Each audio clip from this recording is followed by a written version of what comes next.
شروع اللہ کا نام لے کر جو بڑا مہربان نہایت رحم والا ہے۔ اور بعض ایسے ہیں کہ دعا کرتے ہیں کہ پروردگار ہم کو دنیا میں بھی نعمت عطا فرما اور آخرت میں بھی نعمت بخشیو اور دوزخ کے عذاب سے محفوظ رکھیو۔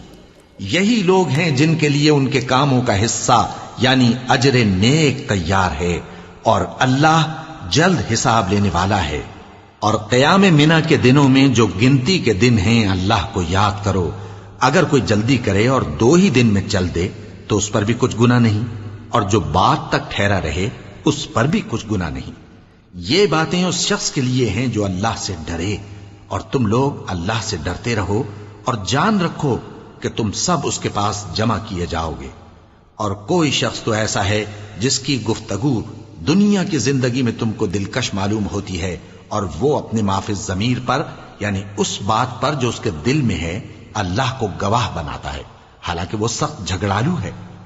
اور جب پیٹ پھیر کر چلا جاتا ہے تو زمین میں دوڑتا پھرتا ہے تاکہ اس میں فتنہ انگیزی کرے اور کھیتی کو برباد اور انسانوں اور حیوانوں کی نسل کو نابود کر دے، اور اللہ فتنہ انگیزی کو پسند نہیں کرتا۔ اور جب اس سے کہا جاتا ہے کہ اللہ سے خوف کر تو غرور اس کو گناہ میں پھنسا دیتا ہے، سو اس کو جہنم کافی ہے اور وہ بہت برا ٹھکانہ ہے۔ اور کوئی شخص ایسا ہے کہ اللہ کی خوشنودی حاصل کرنے کے لیے اپنی جان بیچ ڈالتا ہے، اور اللہ بندوں پر بہت مہربان ہے۔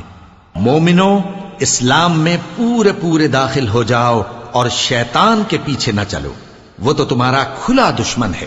پھر اگر تم احکام روشن پہنچ جانے کے بعد لڑکھڑا جاؤ تو جان رکھو کہ اللہ غالب ہے، حکمت والا ہے۔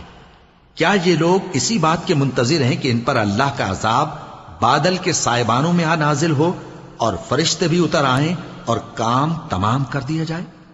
اور سب کاموں کا رجوع اللہ ہی کی طرف